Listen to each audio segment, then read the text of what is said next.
Well, good afternoon, my dear friends. It has been a longish while,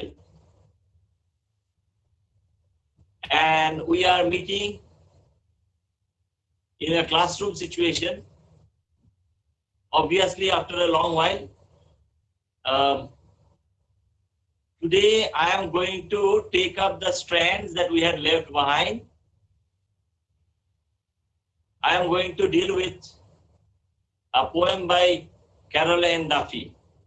If you remember that out of the 5 poems by Carol and Duffy that have been selected for your study, we have already discussed Warming Her Pearls and Mrs. Teacher's Class. Today I am going to talk about the poem Valentine. This poem has been taken. Let us go to the second slide, please. This poem, Valentine, has been taken from Carol N. Duffy's 4th poetry collection.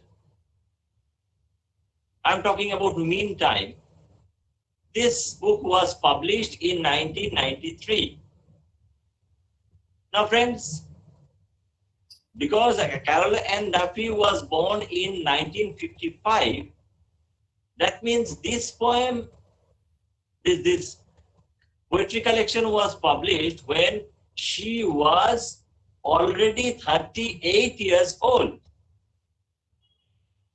This is very important because the 39 poems that are in this collection all talk about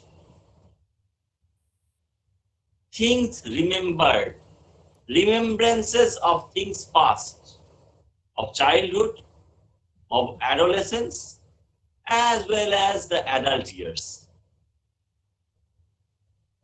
Yes, there is chaos, there is complexity, there is betrayal, loss, shock of every kind. But still, in love, in language, and also in the entire process and project of remembering, Carol and Duffy finds moments of grace. And these are basically dramatization of events, experiences, and emotions, recollected in tranquility from the vantage point of lived experience. So let us go to the next slide, please. The poem that we are going to deal with today is, as we all know, Valentine. Now, guys, you are all young. You know what is Valentine, what is, say, Valentine's Day. February 14 is celebrated everywhere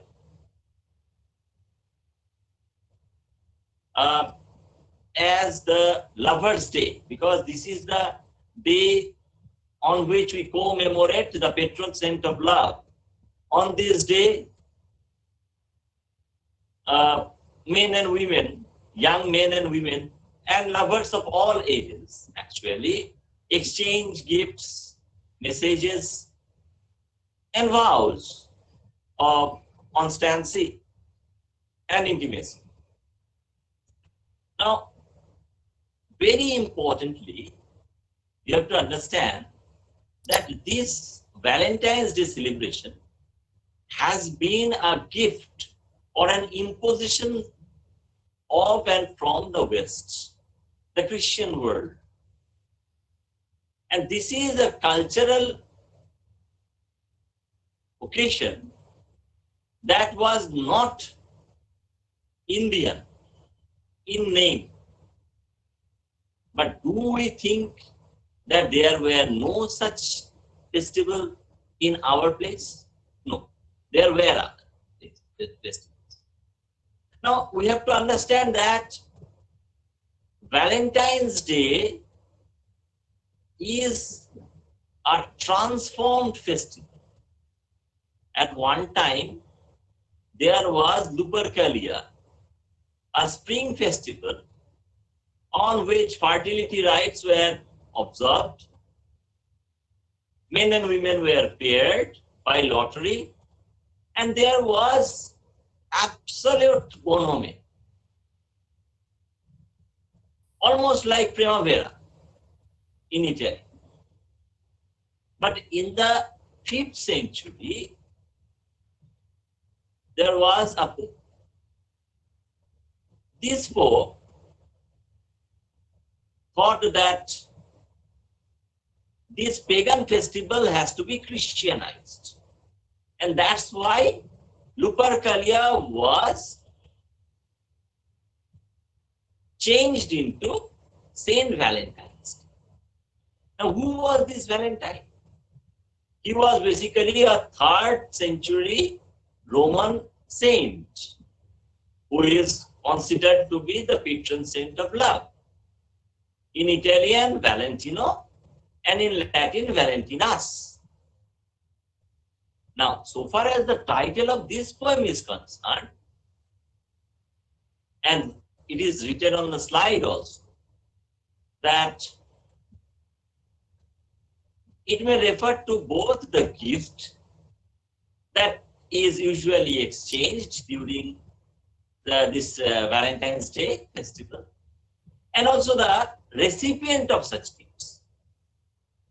Now, this is very important for understanding the poem that we are going to discuss. Why? Because on the one hand, it may be a gift. If you read, we will read the poem obviously together. The poem is all about a gift of an onion, an unconventional gift from a lover to a lover, or from a lover to a beloved. But at the same time, if you read the 4th act of Hamlet, you will see that there the mad girl Ophelia sings about somebody who is her Valentine. So obviously, a lover figure, or the recipient of a gift or message of undying affection. Now, this is important because when we discuss this poem, we'll see that certain ambiguities are there as to the real meaning of this Valentine, this particular word, lexical item. Let's go to the next slide. Let's tackle the poem now. See. Line number 1. Yes, I will come to that, Madhurima. Just wait. Now, well, friends, we all know that Valentine's Day, everything is associated with love. Like other things, like war, like death, like birth, like marriage, love too has got its conventions. And those conventions are represented and ratified in and through literature.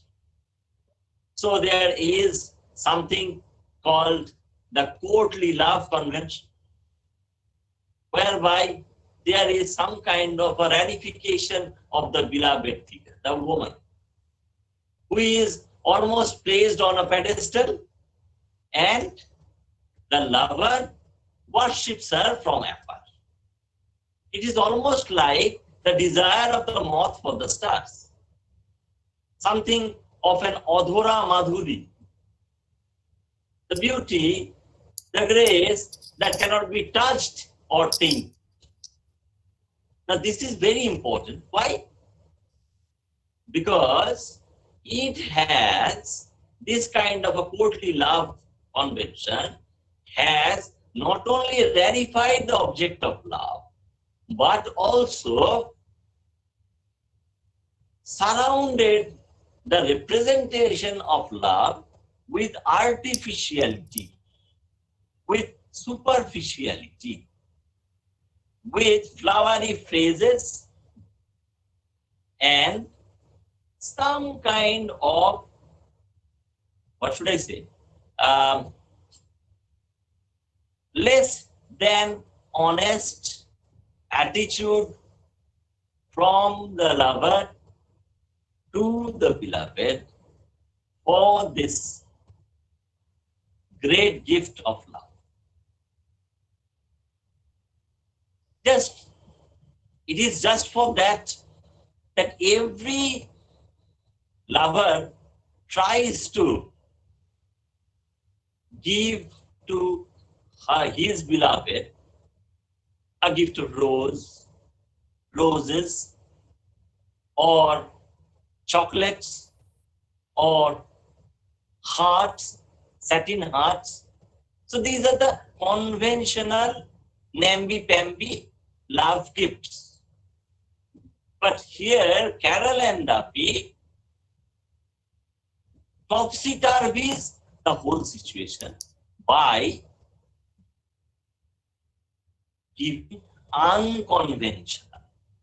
And that is why we will see when Madhurima will read out that the poem, which is supposed to be an erotic expression of great passion of love, starts with a negative word, not. Yes, Madhurima, read out. Line number 1. Not a red rose or a satin heart. So, not, the lover is not going to give to the beloved either red rose or a satin heart. Both these are associated with the conventions of courtly love, the conventions of a bit artificial love poems. So this word not is very important because it is not only unconventional, it is not only emphatic, at the same time, it is, we'll see, greatly different. And we are very easily and promptly reminded of a poem like Shakespeare's sonnet number 130, where the poet Shakespeare was trying to present the dark lady in a realistic, almost in a demeaned way. There also, Shakespeare was trying to point out what the lady is not like. So, let us go to the next slide, please. Lines number, 2 and 3. Yes, Madhurima, read out. Line number 2 and 3. I give you an onion. It is a moon wrapped in brown paper. Come on. This is really interesting. My dear friends, you will see that the lover is, the giver, the narrator, the speaker is not giving either the satin heart or the red rose. But what is he or she giving? Now this is important. The gender of the speaker will be important. And even though, just like in Mrs. Teacher's class, the gender of the speaker is not clearly or directly pointed out, there are subtle hints that will help us in understanding what it is all about. So what does the speaker give to the beloved? An onion. No, come on. Onion is not a lover's gift. Usually. But then, that is what the speaker is trying to give. And the speaker is presenting that onion wrapped in the gift pack. And it's a natural gift pack because we are talking about a wrapping of brown paper. And those of us who have seen an onion can very easily understand that it is a nearly realistic presentation or description of the onion. But there is one startling thing here. The onion is likened to the moon. And this moon, which is usually a symbol of love, of affection, and of light and sweetness, because this controls the tides and the emotions of the lovers as well. The moon has often been invoked in the aid of lovers. Tender is the night, and happily the queen moon is on her throne, clustered around with all her starry face. So the moon is associated oftentimes with love and lovers. But here, the moon that has been domesticated and brought to the reach of the lovers, this is wrapped in brown paper. Now, if the moon is on the one hand something extraordinary, something exotic, different, then the brown paper is something everyday and very ordinary. So, the moon is here wrapped in brown paper. So, there is a very, very heterodoxical juxtaposition, almost like the metaphysical poets. There is a concept. And you know, the two have been yoked by violence together almost, you can say. And there, the use of the symbol of the onion as a lover's gift also smacks of metaphysical. Let's go to the next slide and we will understand what it is all about. Read out, Madhurima. Line number 4 and 5. 4 and 5, yeah. It promises light, like the careful undressing of love. Yes. You know, when the moon is behind the clouds, the rays cannot be seen. The moon cannot be seen. But if there is a moon, there is always a promise of light. Because the onion is wrapped in the brown paper, and we can very easily understand what it is wrapped in. So we'll see that light is something promised. Light is not something that can be seen as of now. There is a promise of light that can be fulfilled, that can also remain unfulfilled. This is very important. And it is likened to the careful undressing of love. Now, careful undressing of love, peeling the layers of an onion, getting to the layers. Now, similarly, getting into the nitty-gritties of the relationship. It has to be careful. And undressing, this particular word brings in to the mix the heady passion of erotic love, sexuality. Why? Because undressing is associated not only with the act, the sex act, but also associated with knowing the lover or the beloved, getting into the relationship. Some kind of a careful handling is required, because love is a passion that requires to be nurtured properly.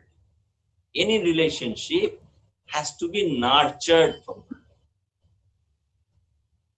And here you can very easily understand that though it is, this particular stanza is started in an unconventional and abrupt manner with great deal of emphasis. Okay, coming back. As I was discussing, even though this stanza has been begun in a very unconventional, abrupt manner, in a very emphatic manner, we will see that the speaker is being very plain spoken, very, very honest and forthright. And that's why the speaker is pointing out that his or her gift is going to be more natural, and symbolically it will come closer to the real relationship of love. Okay, let's go to the next slide. We are going to the next stanza with this next slide. From line number 6. Line number 6 and 7. Yes, 6 and 7. Is one. Here, it will blind you. Here, it will blind you with tears. Okay, here. So when the poet, the speaker says here, as if he or she is showing the gift. Here, this onion, you take it. So, if in the first stanza, the speaker was trying to describe the onion, then in this stanza, in these lines, she or he will describe the effect that the onion can have. Why and how? So again, some kind of the abruptness of the first stanza lingers in the second stanza. And that's why, just like the negative signifier not, here also the speaker uses a one-word sentence in the in the line number 6. Here, apparently it is very rude, almost forcing the beloved to take cognizance of the gift, to acknowledge the receipt of the gift. On the other hand, it is also very direct. The tone is matter of fact. The attitude is no nonsense. It will blind you with tears. We all know that wherever you handle the onion, you cut it, slice it, it makes your eyes water. So it will blind you with tears. So if the onion is associated with the relationship of love, then it can blind you with tears. These tears can be the tears of grief. These tears can also be the tears of joy. So the ups and downs, the highs and the lows of this love relationship can very easily be symbolized by the onion. It will blind you with tears. Now, will is very significant. It seems the speaker does not have any kind of illusion about the real nature of love.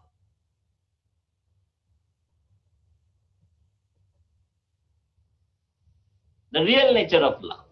That love can ennoble, and at the same time, love can be destructive. Love can endanger. That is also something to which the speaker is not going to turn a blind eye. Okay, let's move to the next slide, please. Madhurima, bail us out. Line number 8. Like a lover. Yes. So, it in the next slide, if you remember, it will blind you with tears. It will blind you with tears. The onion will blind you with tears. And this act is something that is characteristic of a lover. Lover who will be somebody very close to you will have the power to hurt you and also to give you immense bliss. So the lover can blind you, the beloved, with tears. So the onion is here likened to the lover, or reverse. In a reverse way, the lover can be likened to the onion. So here it is very, very significant as to how and why the poet speaker is comparing the lover with the lover figure with the onion.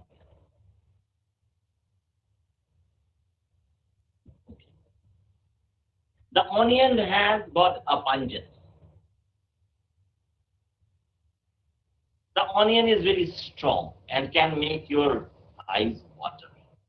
Just as the lover's hold on the beloved is very strong and can make the beloved cry, either with joy or with sorrow. Yes, go on. Line number 9 and 10. It will make your reflection a wobbling photo of grief. Now, if you look at somebody with tear-dimmed eyes,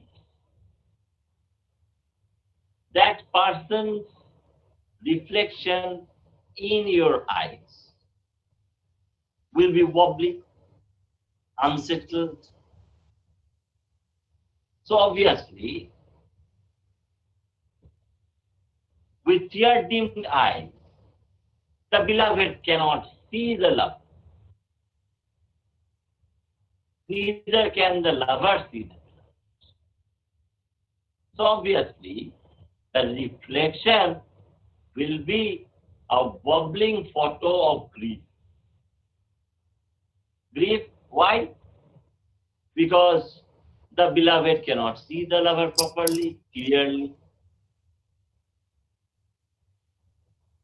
Grief also because, this is very significant, spoken in a paradoxical way, because the beloved can understand clearly the different possibilities of love, the potentialities of love for joy and sorrow, for giving pain and pleasure. That is why there will be some kind of grief, because disillusionment or revelation in love often causes some kind of shock. And we are reminded of a poem like sonnet number 137 by William Shakespeare. Thou blind fool love, what dost thou to mine eye, that they behold and see not what they see? So that is the important thing. That love can blind someone to the faults of the beloved or the lover is something that we have to take cognizance. Okay. So we can now go to the next slide to make sense of what the drift of Carol and Duffy's argument is going to be. Line number 11 and 12. I am trying to be 11 truthful. and 12. And you will see, if you read the poem properly, you will see, my dear students, that there are sometimes one-line stanzas. There are sometimes one-word sentences. The stanzas are not uniform in length. They are uniform, and they are written in free verse.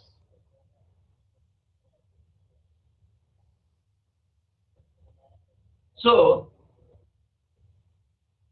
as if the poem structurally mirrors the onion, the layers of the onion that will be peeled one by one. That is the structuring principle of this poem. Okay, go on. Madhurima. I am trying to be truthful, not a cute card or a kissogram. Okay. I am trying to be truthful. Who is the I? Obviously the speaker, the giver of gifts. So there is a power dynamics here. Somebody is giver, somebody is giving the gift, and the other person in love has to accept the gift. That is expected. This acceptance is expected. So I am trying to be truthful. Now here, the word trying is really very, very important.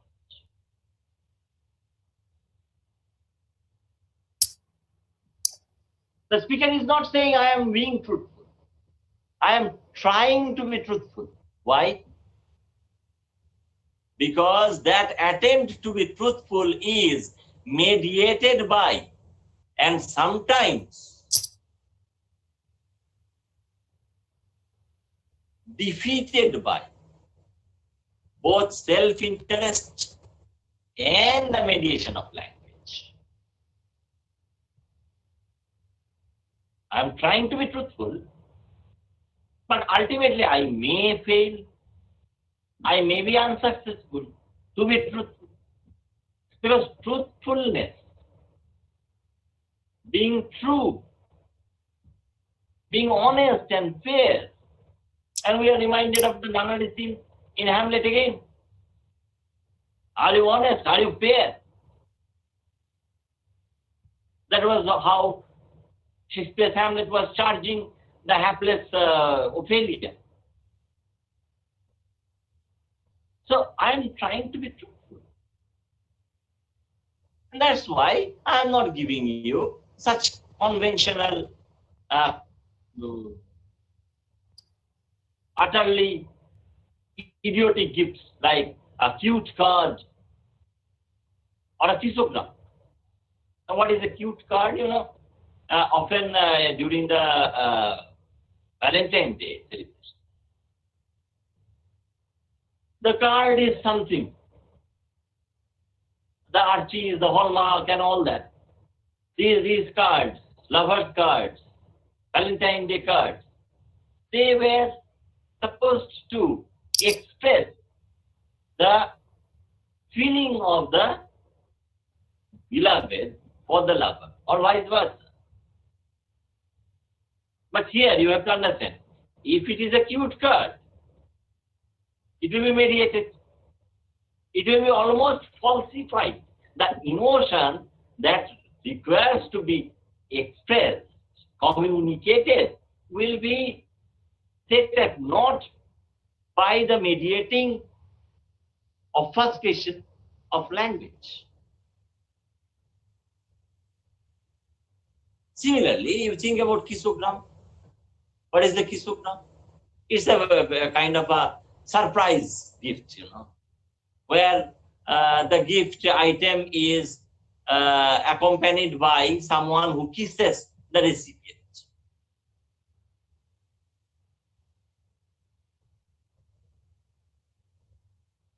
Now, such kind of mediation, either by language or by a third party, is not something that this speaker, this lover speaker, aims at or wants to settle for.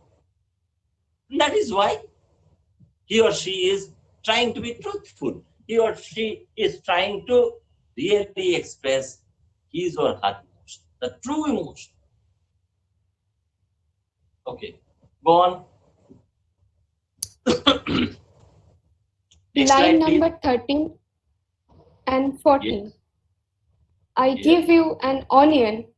Its fierce kiss will stay on your lips. I give you an onion. Again, go back to line number 2. I give you an onion. It is repeated. Why? For the sake of emphasis. Its fierce kiss will stay on your lips. If you taste the onion, if you bite the onion, its taste and its smell, that will be pungent, very strong, that will stay on your lips. And that is why the use of the word fierce is here very, very significant. Because on the one hand, it expresses the ferocity of passion. On the other hand, it introduces a dimension of danger, of threat, fierceness, the fierce kiss. So here, my dear friends, it is not the kiss of a kissogram of third party. It is the hot and passionate kiss of the lover as embodied by and through the taste of the onion. So the aspect of ferocity, fierceness is being added here. Because love is not all about platonic love. It is not all about something very, very, very distant and passionless. You remember, if you read a poem by, say, by Eunice D'Souza, The Sweet 16, you will see that the mother superior or the other sisters of the convent school tells the woman, the girl, the adolescent girl, don't go with men. Even if you are engaged, you can only engage in passionless kisses. That is something that is impossible in the case of love, because love is white hot with passion. Okay, and that is why on the lips of the beloved or lover, it will stay, it will remain, it will remain just like the remembrance of an ex-lover.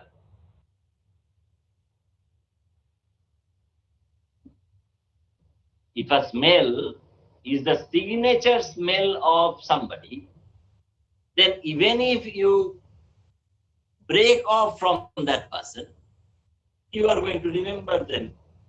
Whenever that smell, that taste comes to your mind, you will remember him or her. And that is what is being said here. And here, please remember, the word stay is going to be very, very important, because in the last two lines of the poem,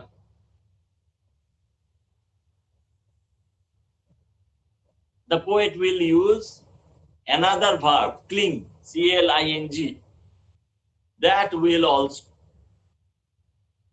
point at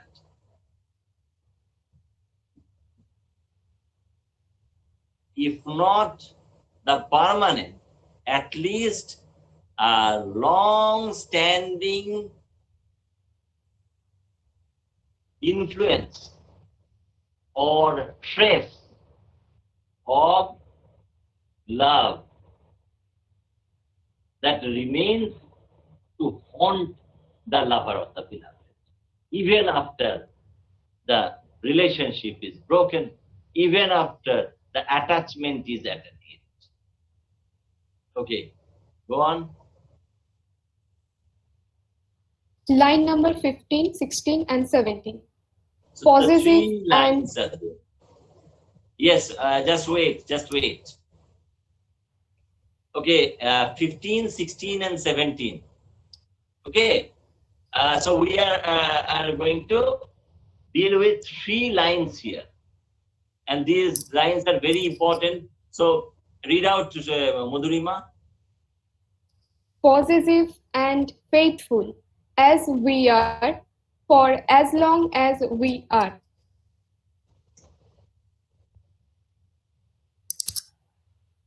You remember, we cannot make sense of these three lines if we don't remember the last line of the, these are 15, 16, and 17. So we have to remember 13 and 14 in order to make sense of this particular line. You remember the fierce kiss will remain on the lips of the lover. How and in which way?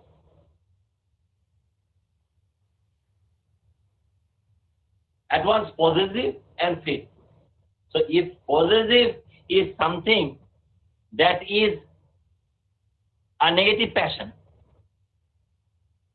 but that is very realistic, then faithful is something that is expected but not so realistic. So the juxtaposition of these two words, these two ideas being associated with the relationship of the speaker and the interlocutor, the person spoken to, the address, the two lovers, possessive and faithful, as we are. So it is an extended simile.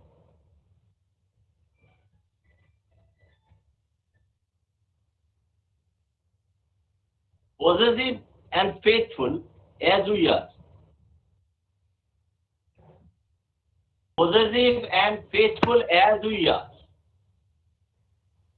So we are supposed to be at once possessive in love and faithful in love. Now this is very significant here. Why? Because possessive is something, jealous is something that is very, very natural for lovers to be.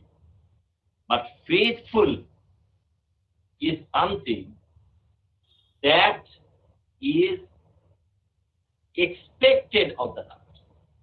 We are expected to be faithful in love. Okay, read out these lines again, Madhurima.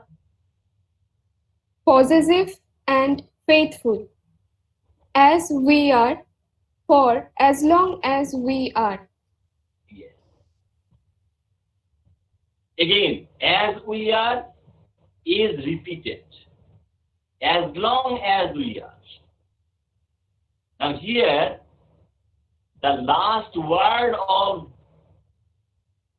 line number 17, are, is very significant. Because it may mean as long as we live, it may also mean as long as we are in this relationship. In this relationship. So if possessive and faithful may hint at some kind of a long-standing or eternal love relationship, then as long as we are hints at the possibility of a breakup. Now here, I must invoke the authority of Caroline Duffy's own life experience. Now, this particular poem is being written when? In 1993. We all know, I have already told you, while discussing the life story of, or the life and career of Caroline Duffy, the introduction to Caroline Duffy, I told you that she was in a steady lesbian relationship with another poet, Jackie Kay, from 1991 to 2003. Now here, it seems that Caroline Duffy is being very prophetic, because at one time their relationship also broke up. Okay, go on. Line number 18, 19, 20. Take 18 to 20. 18 to 20. Okay, go on. Take it. Its platinum loops shrink to a wedding ring, if you like. Okay. You remember, at one time, she used a one-word sentence here as if holding something for inspection. Now here, there is some kind of an exhortation or a command. Take it. As if the beloved does not want to receive the onion. But we are again bound to refer to the power dynamics. It seems that the apparently plain-spoken lover figure, the speaker, is actually being very domineering. And that's why he or she says, take it.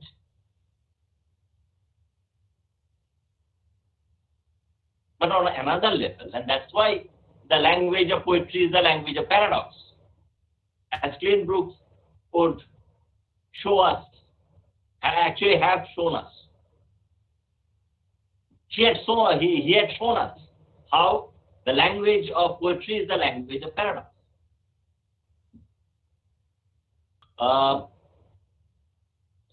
Line number 18 to 20.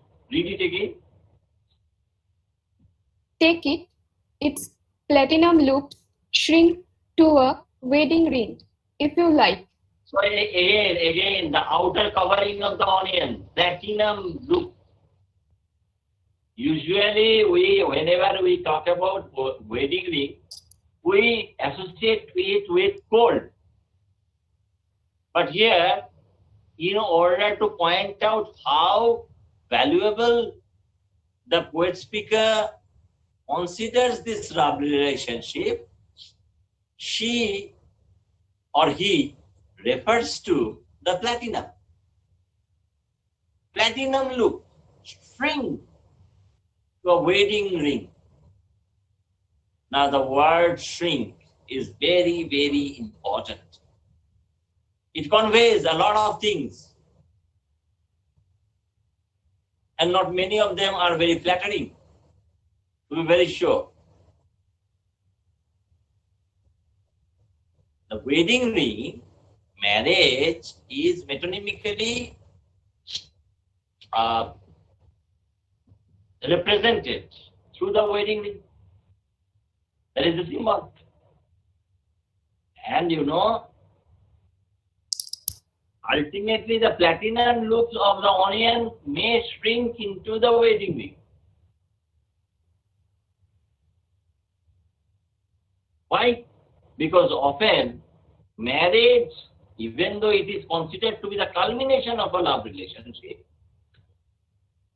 gives us a severely constricted space. Much of our freedom, our choice may be curtailed by either the marriage as an event or marriage as a possibility.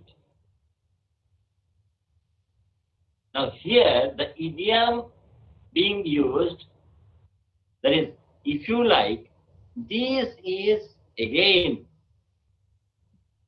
indicative of a subtle power there. Apparently, if you like, is used in order to seek and secure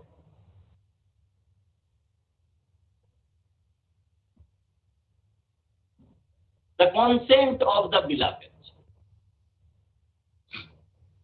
Seek, you are asking for, and securing, you are forcing, even if in an indirect way, you are securing consent of the beloved figure.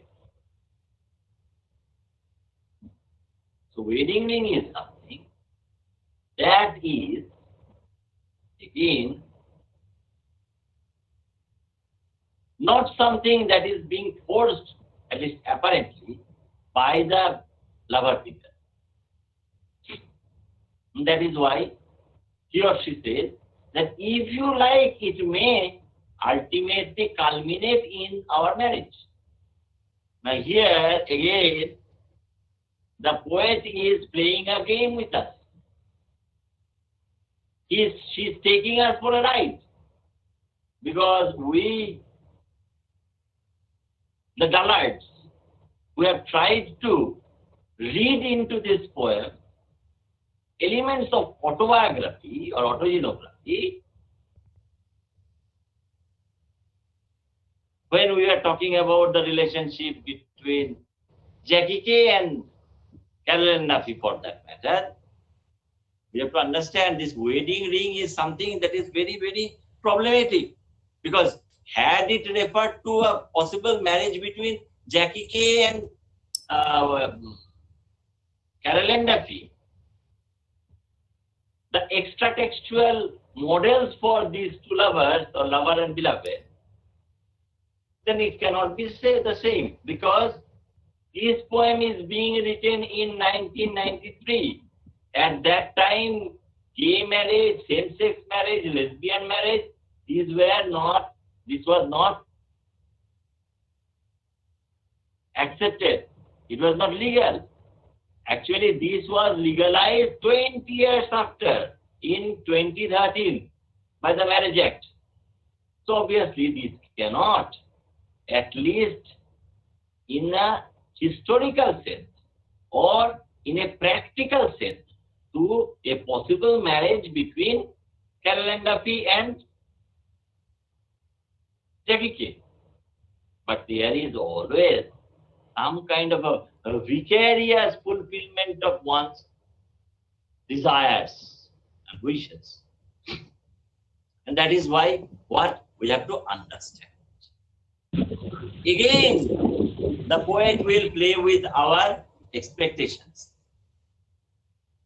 Our expectation will not be fulfilled, and there will be a thematic foregrounding as a stylistic feature used in the next line, to read which we'll have to go to the next line. Yes, Madhurima, line number 21, 22, and 23. Read them. Lethal. Lethal. Yes. Its scent will cling to your fingers, cling to your knife. Yes. It's what? Scent. Scent. Yes, it's smell. Yes. This is very significant. Now, lethal.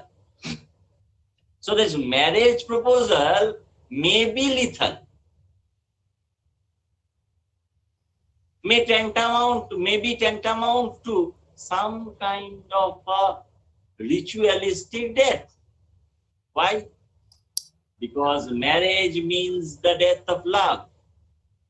And again, by way of a typological affinity, as I will come back to later, we are reminded of the conversation between LG and Jack in the first act of Importance of Being Honest. I will come back to it later. Okay, so lethal. You remember the word shrink when it was used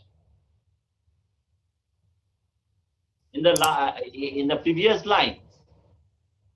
It had a negative connotation. Similarly, that negative connotation is not only continued but aggravated in the single word sentence lethal. Just like the word here, a single word sentence. Lethal in line number 21 may mean the possibility of a marriage as enunciated through the marriage, the wedding.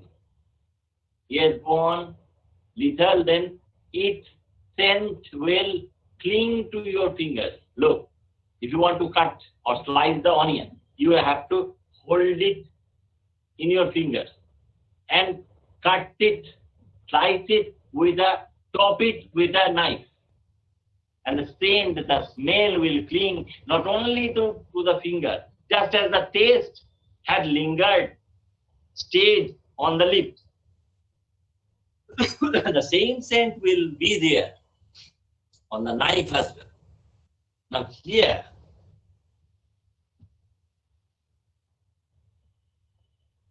the onion that had variously stood for a lover or the relationship of love is being cut for consumption. It has been gifted, it has been given as a gift. Now again, it has to be chopped, sliced, and that will, if you eat your cake, you will not have it. If you cut your onion, if you slice it, the whole onion will not be there. So just as there is a possibility for gratification, there is also a possibility for dissolution. It may mean that the relationship is not going to last. And the introduction of the knife, along with the introduction of power, also introduces the dimension of danger.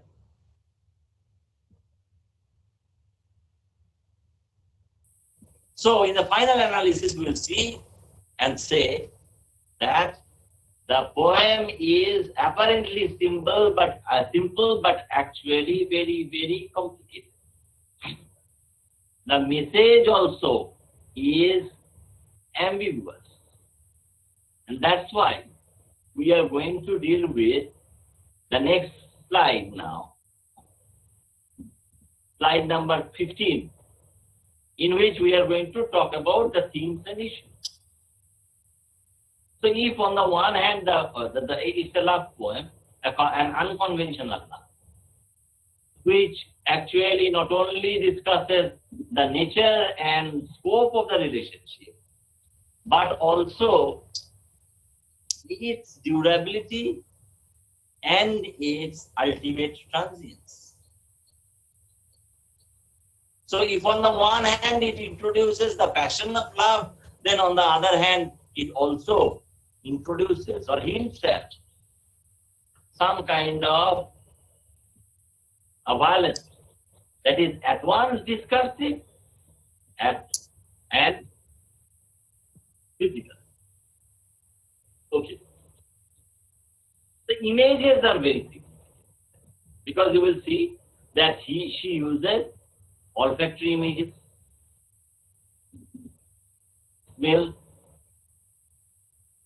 gustatory image, the taste, the pungent taste,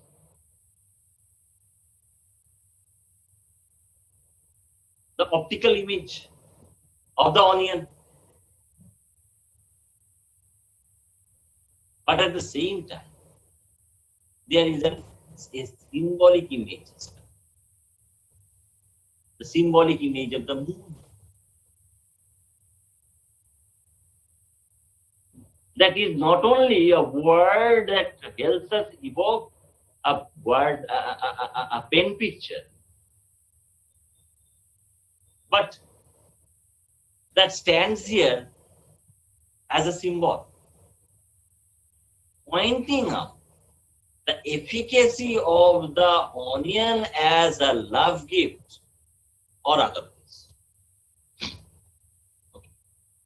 Now, so far as the autogenography, the autogenographical element, as Domna C. Stanton will tell us,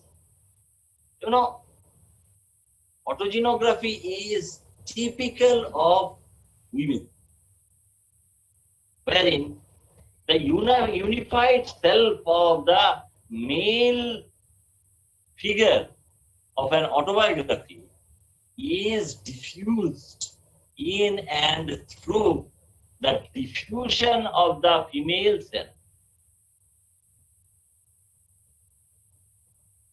Okay. Now the poem is very unconventional. In theme and form, as I have already pointed out, it has got irregular stanzas, not very uniform. It is written in free verse, as if any kind of rhyme will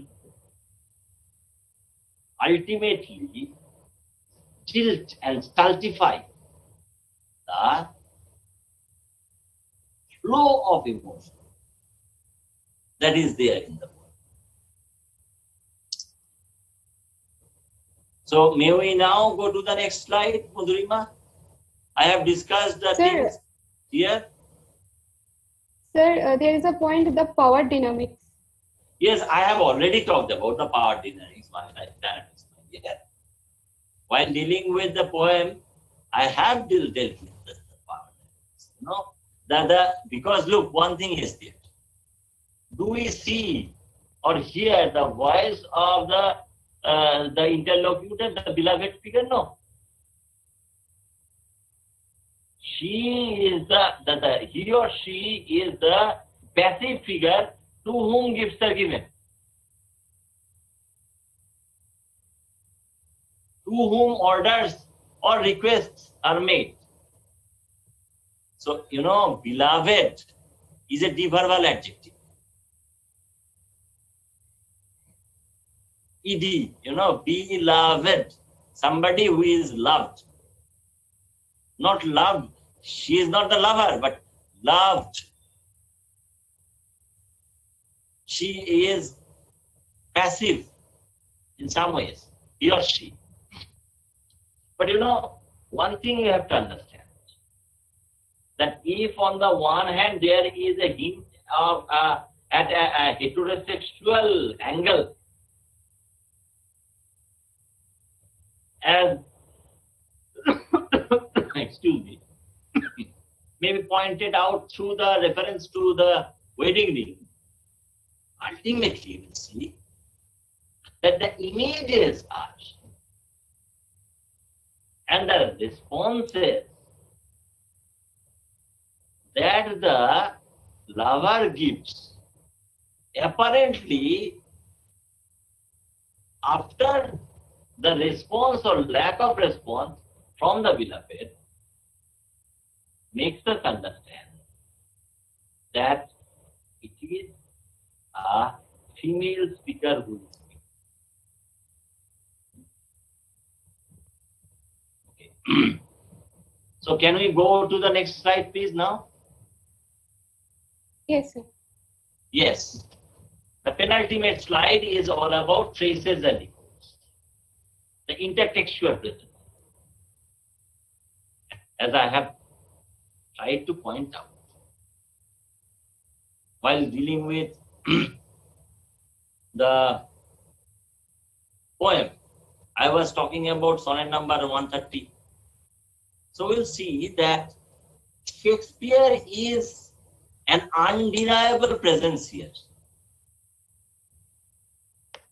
Behind the hypertext of this particular, there is a hypotext of Shakespeare's sonnet.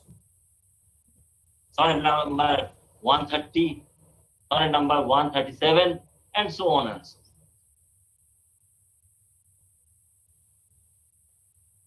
on. Okay. Then there are certain hints of a conceit being used.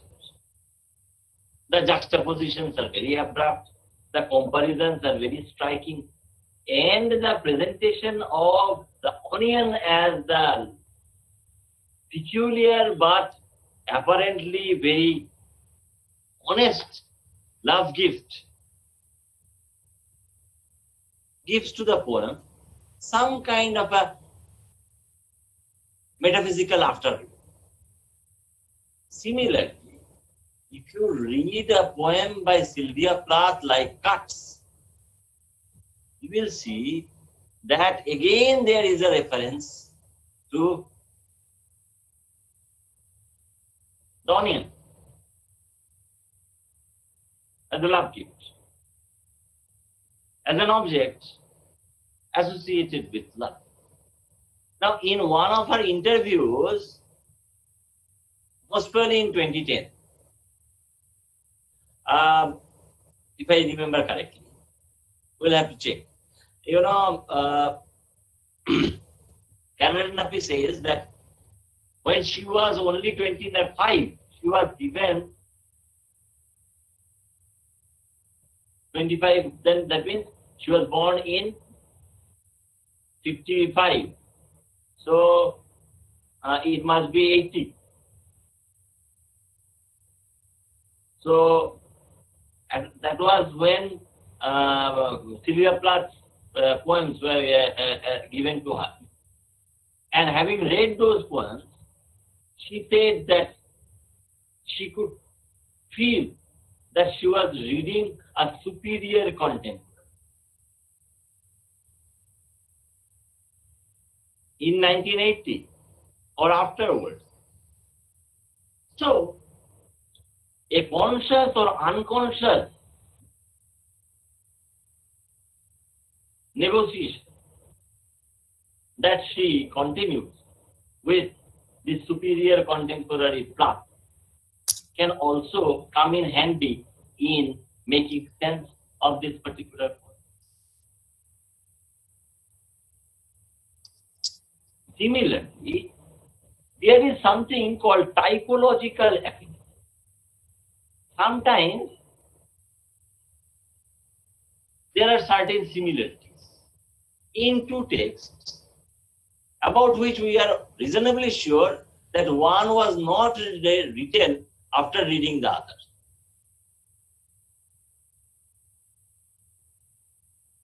So the affinity or similarity is typological because they deal with the similar subjects. Often the words and phrases that they express their ideas through are often similar. That is why, remember, while Jack and LG were engaging in a conversation in the first act of importance of being honest, when Jack said that he has come to propose to Gwen, LG says that being in love has got something romantic about it. But proposition or proposal has got something very, very commercial, business. It's not romance, but business. So some such idea is also smuggled into this poem by the astute poet. So we'll see that this poem is number one, a love poem, even though albeit a bit unconventional. And the way love and marriage have been described here. In the case of love, very substantially, and in the case of marriage, very, very subtly. The attitude of the poet speaker is very unconventional and very,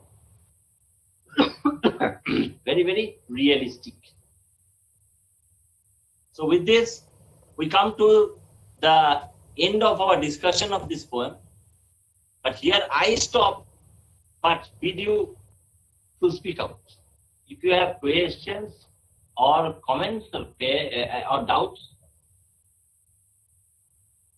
you can hear them, voice them, and I will be only too happy to try to answer.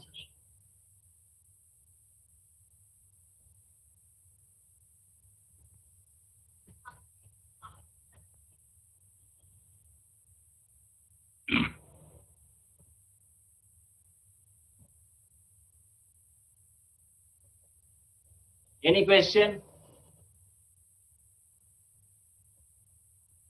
Feel free, my dear. Anyone?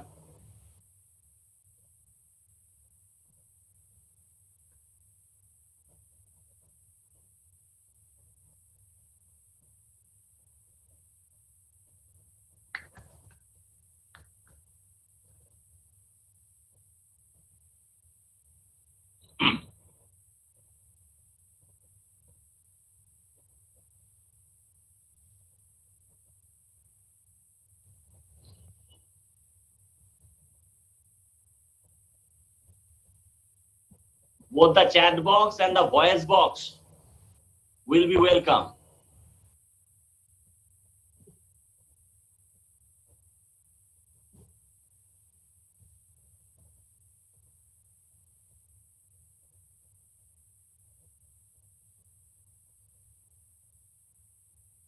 Yes, Gaurav, any question?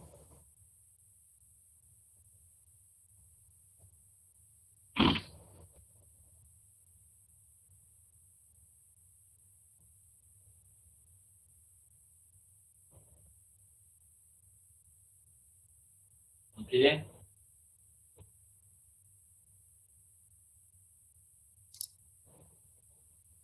Yes, I can.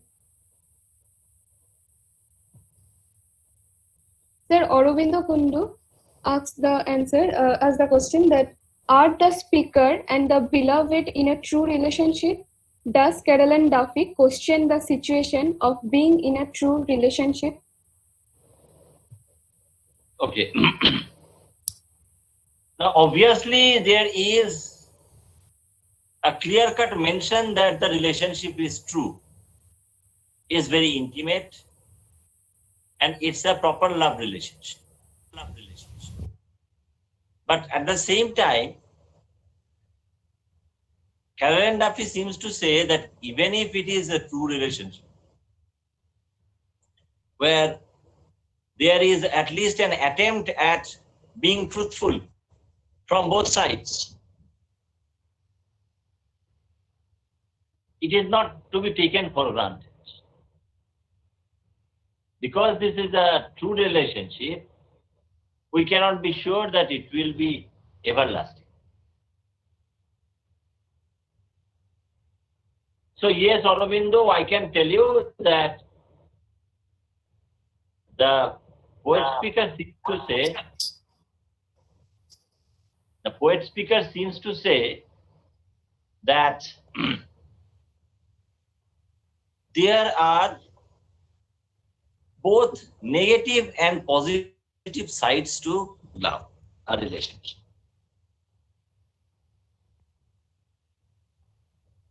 Yes, next question. Sir, there is a question from Shourav Hajra. Is there any specific reason behind the choice of the title, as the title Valentine hints that the poem may be about the notions of stereotypical love, romance, etc., but the poem tells the opposite of it? What's No, about one your thing take is on there. it? You have to understand one thing, Shourav. Often, poets can at once use and usurp conventions and situations. Now, if by using the word Valentine, the speaker or the poet had secured for the poem some kind of a conventional readerly expectation, then it is a writerly strategy for the poet, because she gets to subvert our expectations associated with the Valentine's Day. So, the motive for using this particular word or this association with the Valentine's Day, the Valentine gift, is very subtle and subversive at the same time. There is no problem if the poet uses the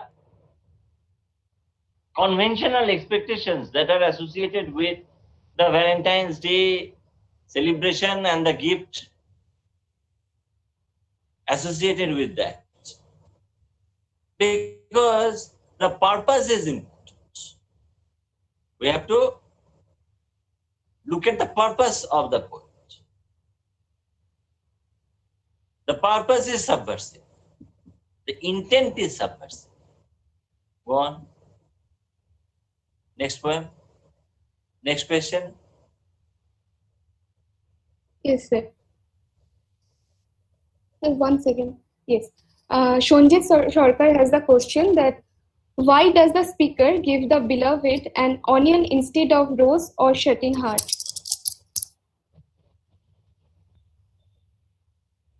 Well, this question can have two answers. Apparently, it's his or her choice what he or she will give. In Satta Pe Satta, the lover Ravi, played by Amitabh Bachchan, gave, what did he give? एक तरबूजा लाया था. So instead of giving a rose, he had given an unconventional fruit. But that was also very significant. A lover gives the beloved this onion because he or she wants to give it. But on a serious note, we can say that the onion, according to the speaker, typifies or symbolizes more closely the ups and downs and the real nature of love. That is what I have been trying to tell you. That by peeling off the successive layers, you get to see the real nature of love, how it is at once ennobling and threatening. Okay, any other question? Sir, Aurobindo question has another question that, sir, I need elaboration on the parallelism between moon and onion. Between? Sir, between moon and onion. Okay. Okay, onion is a spheroid, yes or no? Like the moon, it is also a spheroid, almost like a sphere, yes or no? This much you can say. So Yes, there sir. is a physical similarity between the onion and the moon, yes or no? Have you got my point? Yes, sir. Yes, yes, sir. So the gift that he has chosen for the beloved is the onion. And while trying to express the efficacy of the onion as a gift, he likens or she likens it to the moon.